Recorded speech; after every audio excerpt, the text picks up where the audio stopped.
Hi, welcome back. I can't believe it, but we're already at the detailed color glazing, which is our final step before we finish.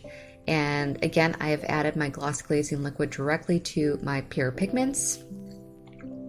And I'm just cleaning my palette knife before mixing the next one.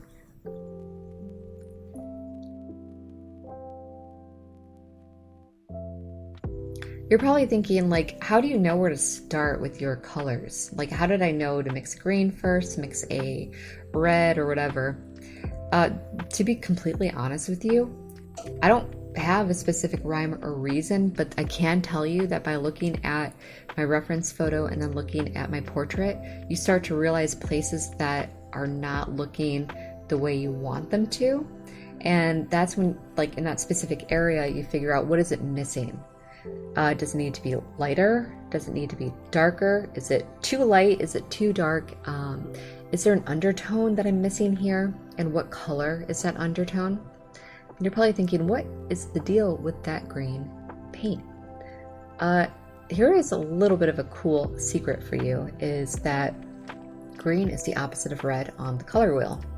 So you can kind of use this as a trick that if you apply, even if you did a complete underpainting in the opposite color on the color wheel, what happens is when those two mix together, you get kind of a neutral color. But because you're using green, you're kind of emulating nature and how light and color work when you're in the real world. There's a little bit of every color in different variations that gives us our like how we see different colors.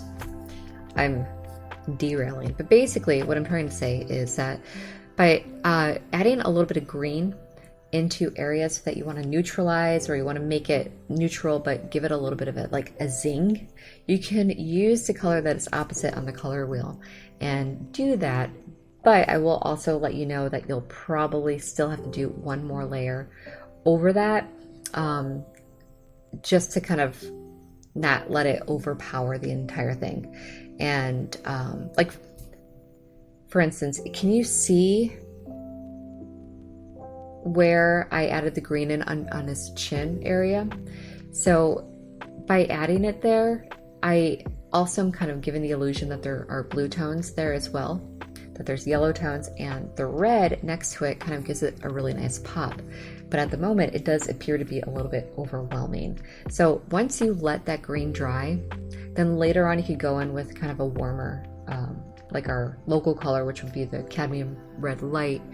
You can go over like specific parts of that green that are like maybe a little bit too harsh or a little bit too like not in the right spot. And when you go over it, it's just going to blend really nicely. And it does give you a little bit of a realistic zing, like I was talking about. Okay, so you can tell that at the moment I'm starting to add in a lot of my details.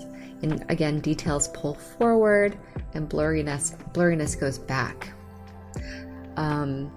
So I'm doing this because probably, let's see, how long is this video? Yeah, so probably what I'm thinking is I'm going to put those details in right now and let them dry, so that later on, if I want to do one more glaze over it with a warmer pigment or whatever, that will still pop through that final glaze, but that information is going to be there.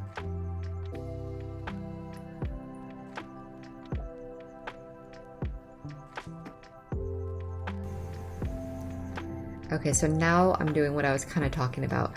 I have so much green in the face now that I'm starting to go back in with a middle valued, like warmer color, and it looks like I added a lot of white to it, and I'm pulling out some highlights and also kind of just rebalancing some of that green by adding red to my glazes. Yep, that's exactly what we're talking about. You see, now I'm kind of going over the spots that were a little bit too green with that red, and now it has that zing effect.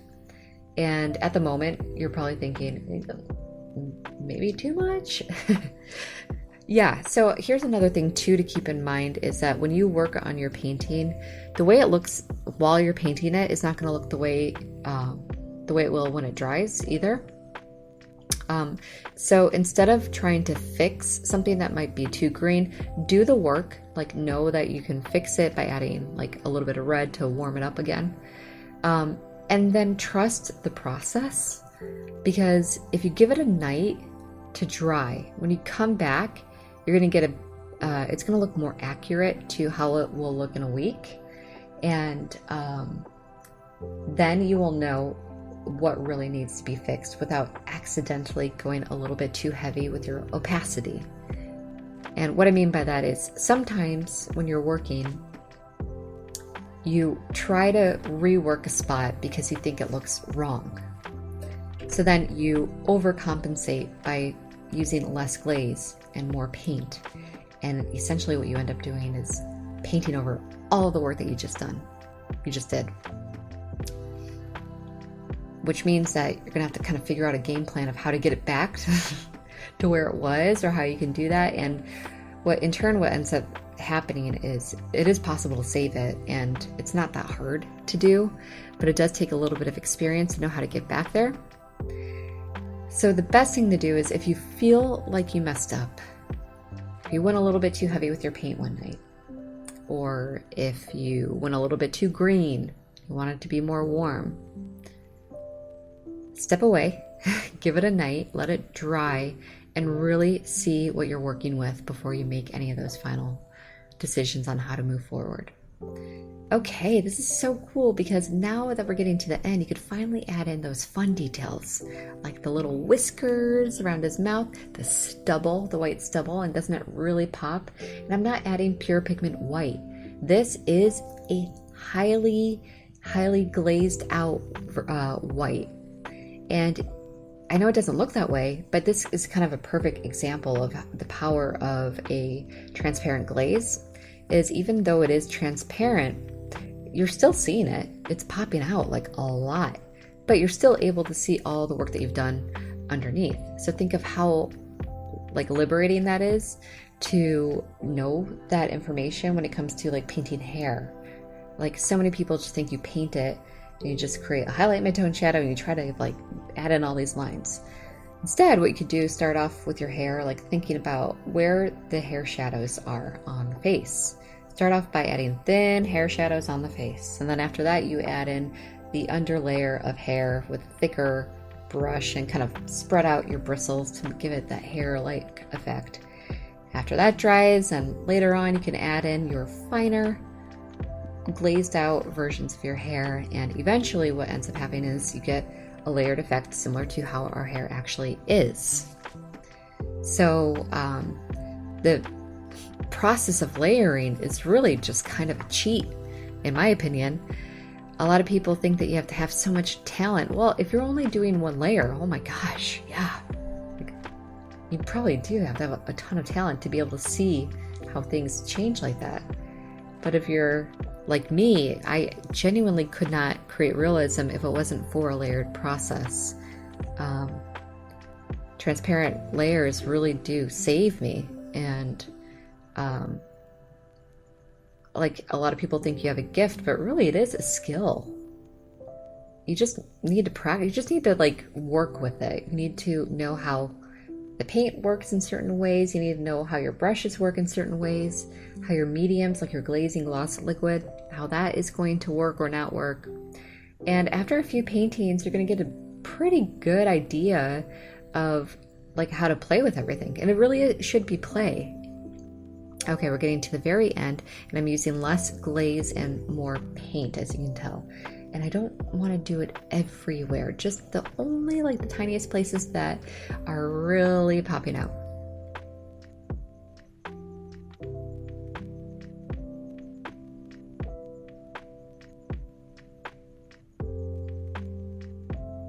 I didn't really have to do very much for his mouth, like at all. I just kind of put in my values, and you can see some of the greens, the reds, the blues all popping down in his chin, and that is just like makes me really happy. All right, so keep in mind the eyes are a wet surface. So having some reflections in the eyes, not only the reflection, like the highlight, the white part, but think about the reflections of your eyelashes as well. Maybe you can see things like the camera in the eye. Think of it more like a watery surface than a skin-like surface. All right, we're at the end. I sprayed my glass palette. I'm cleaning it off with my glass razor scraper thing. I really wish I didn't apply this, and here's the reason why. It's so thick that after this dried, it kind of left some of the brush strokes on here.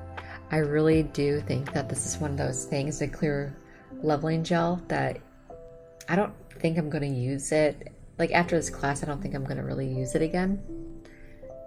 Because I didn't have like 100% success with it. Similar with my matte medium, I kind of just switched to using my gloss glazing liquid all by itself. Okay, so we're at the end of this portrait, and I can't believe we're done with that already. I will see you in the next one.